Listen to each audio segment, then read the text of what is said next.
ഈ സംഭവം അറിഞ്ഞ ഉടൻ തന്നെ കേന്ദ്ര വിദേശകാര്യ മന്ത്രാലയവുമായും കുവൈറ്റിലെ ഇന്ത്യൻ എംബസിയുമായും ഇമെയിൽ മുഖാന്തരവും ടെലിഫോൺ മുഖാന്തരവും ബന്ധപ്പെട്ടിരുന്നു. വളരെ ഗൗരവത്തോടു കൂടിയാണ് ഈ പ്രശ്നത്തെ ഇന്ത്യ ഗവൺമെൻറ് സമീപിച്ചിട്ടുള്ളതെന്നാണ് ഞാൻ മനസ്സിലാക്കുന്നത്. ഏറ്റവും ഒടുവിൽ ലഭ്യമായ വിവരമനുസരിച്ച് എംബസിയുടെ നേതൃത്വത്തിൽ തന്നെയാണ്, എംബസിയിലെ പ്രധാനപ്പെട്ട ഉദ്യോഗസ്ഥരുടെ നേതൃത്വത്തിൽ തന്നെയാണ് ആശുപത്രിയിൽ പോസ്റ്റ്മോർട്ടം നടപടികൾ ഇപ്പോൾ പുരോഗമിക്കുന്നത്. അവർ പറഞ്ഞതനുസരിച്ചാണെന്നുണ്ടെങ്കിൽ എല്ലാ ഭൗതിക ശരീരവും ഒരേ വിമാനത്തിൽ നാട്ടിലേക്ക് കൊണ്ടുവരാനുള്ള നീക്കമാണ് ആലോചിക്കുന്നത്. സ്പെഷ്യൽ ഫ്ലൈറ്റിനെ സംബന്ധിച്ച് ആലോചിച്ചിട്ടുണ്ട്. ഏതായാലും നാളെയോടുകൂടി ഭൗതിക ശരീരം നാട്ടിലെത്തിക്കാൻ കഴിയുമെന്നുള്ള പ്രത്യാശയാണ്, പ്രതീക്ഷയാണ് ഈ കാര്യത്തിലുള്ളത്. കാരണം എംബസിയുടെ മേൽനോട്ടത്തിൽ തന്നെ നടപടിക്രമങ്ങൾ ദ്രുതഗതിയിൽ നടക്കുമ്പോൾ സ്വാഭാവികമായും കുവൈറ്റ് ഗവൺമെൻറ്റുമായി ബന്ധപ്പെട്ടുകൊണ്ട് നമുക്കറിയാം, ഇത്തരത്തിലുള്ള സംഭവങ്ങൾ ഉണ്ടാകുമ്പോൾ അവിടുത്തെ ക്രിമിനൽ ഇൻവെസ്റ്റിഗേഷൻ കൂടി സാധാരണഗതിയിൽ നടത്തിയതിന് ശേഷം മാത്രമേ ബോഡി വിട്ടുകിട്ടാറുള്ളൂ. പക്ഷേ ആ നടപടിക്രമങ്ങളൊക്കെ പരമാവധി ലഘൂകരിച്ചുകൊണ്ട് എത്രയും പെട്ടെന്ന് ബോഡി നാട്ടിലെത്തിക്കുന്നതിനാവശ്യമായ നടപടികൾ സ്വീകരിക്കുമെന്നാണ് ബഹുമാനപ്പെട്ട കേന്ദ്ര വിദേശകാര്യമന്ത്രി എസ് ജയശങ്കറുമായി സംസാരിച്ചപ്പോഴും അതുപോലെ തന്നെ എംബസി അധികൃതരുമായി ബന്ധപ്പെട്ടും KMCC അടക്കം OICC അടക്കമുള്ള അവിടുത്തെ നമ്മുടെ മലയാളി സംഘടനാ പ്രതിനിധികൾ മുഴുവൻ എല്ലാവരും ഈ കാര്യത്തിൽ വളരെ ഐക്യമനോഭാവത്തോടുകൂടി ആ പ്രവർത്തനങ്ങൾക്ക് അവിടെ നേതൃത്വം നൽകുകയാണ്. എത്രയും പെട്ടെന്ന് ഭൗതിക ശരീരം നാട്ടിലെത്തിക്കുക എന്നുള്ളതാണ് പ്രധാനപ്പെട്ട ചുമതല. ഇതുമായി ബന്ധപ്പെട്ട കാര്യങ്ങളെ സംബന്ധിച്ച് കുവൈറ്റ് ഗവൺമെൻറ്റാണ് സമഗ്രമായ അന്വേഷണം നടത്തേണ്ടത്. തീർച്ചയായിട്ടും നിയമാനുസൃതമായിട്ടുള്ള അന്വേഷണവും നടപടികളും അവരുടെ ഭാഗത്തുനിന്നുണ്ടാകുമെന്നാണ് എൻ്റെ വിശ്വാസം. ഇന്ത്യ ഗവൺമെൻറ് ഇതിനകം തന്നെ ചില ആശ്വാസ ധനസഹായം പ്രഖ്യാപിച്ചിട്ടുണ്ട്. അല്ലാതെ തന്നെ മറ്റു ചില നടപടികൾ കൂടി ഈ കാര്യത്തിൽ ഉണ്ടാകണമെന്ന് ഞങ്ങളെല്ലാവരും ആവശ്യപ്പെട്ടിട്ടുണ്ട്.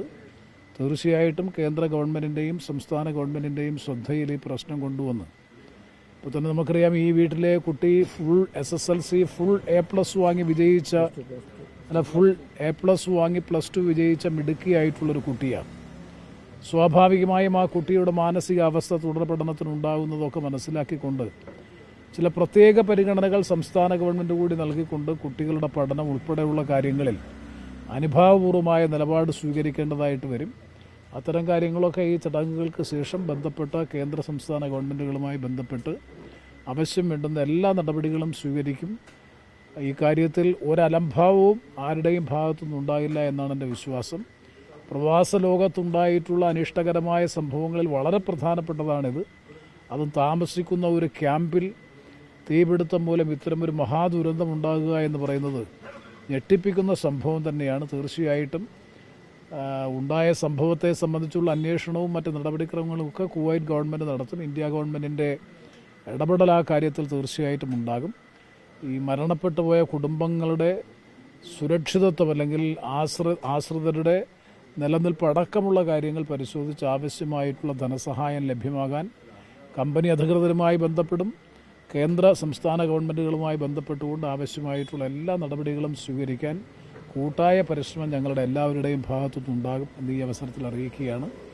മരണപ്പെട്ട പ്രവാസ ലോകത്ത് നമ്മുടെയൊക്കെ ജീവിത സൗകര്യങ്ങൾ മെച്ചപ്പെടുത്തുന്നതിന് വേണ്ടി കൂടിയാണ് സത്യത്തിൽ അവരുടെയൊക്കെ ജീവിതം സഹായകരമായിട്ടുള്ളത്, പ്രവാസ ലോകത്തെ ജീവിതം സഹായകരമായിട്ടുള്ളത്.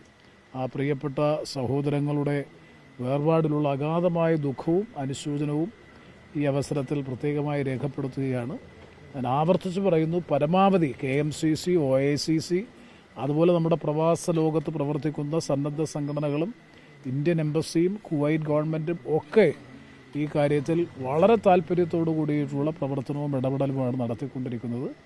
അങ്ങനെയാണെങ്കിൽ നാളെ തന്നെ ഭൗതിക ശരീരം നാട്ടിലെത്തിക്കാൻ കഴിയും എന്നാണ് അവരുമായിട്ടൊക്കെ സംസാരിച്ചതെന്ന് പ്രതീക്ഷിക്കുന്നത്. മറ്റ് നടപടിക്രമങ്ങൾ നമ്മുടെ ഗവൺമെൻറ്റാണ് ആ കാര്യത്തിൽ തീർച്ചയായിട്ടും അങ്ങനെ അനുഭാവപൂർവമായ നിലപാടുണ്ടാകുമെന്നാണ് പ്രതീക്ഷ.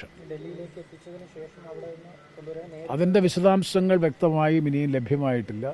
ഇപ്പോൾ പോസ്റ്റ്മോർട്ടം നടത്തി അവിടെ നിന്നുള്ള ക്ലിയറൻസ് വാങ്ങുക എന്നുള്ളതാണ്. സ്വാഭാവികമായും പല സംസ്ഥാനങ്ങളുണ്ട് എന്നുള്ളതുകൊണ്ട് എത്രമാത്രം അത് സ്വീകാര്യഭാഗം അല്ലെങ്കിൽ എന്നെനിക്കറിയില്ല. കാരണം പല സ്റ്റേറ്റുകളിലുള്ളവരാണ്. അപ്പോൾ ഒരേ ഫ്ലൈറ്റ് വന്നു കഴിഞ്ഞാൽ ഉണ്ടാകുന്ന ബുദ്ധിമുട്ടുകളൊക്കെ പരിശോധിച്ചതിന് ശേഷം അവർ ആ കാര്യത്തിൽ ഉചിതമായ നടപടി സ്വീകരിക്കുമെന്നാണ് പ്രതീക്ഷിക്കുന്നത്. ഏതായാലും ഇന്ന് അല്ലെങ്കിൽ നാളെ, ഇന്ന് രാത്രിയോടുകൂടിയോ നാളെയോ ഭൗതിക ശരീരം നാട്ടിലെത്തിക്കാൻ ആവശ്യമായിട്ടുള്ള സംവിധാനം ഇന്ത്യൻ എംബസി തന്നെ നേരിട്ട് നമ്മുടെ സന്നദ്ധ സംഘടന, പ്രവാസി സംഘടനകളുടെ സഹായത്തോടു കൂടി ചെയ്യാൻ കഴിയുമെന്നാണ് പ്രതീക്ഷിക്കുന്നത്.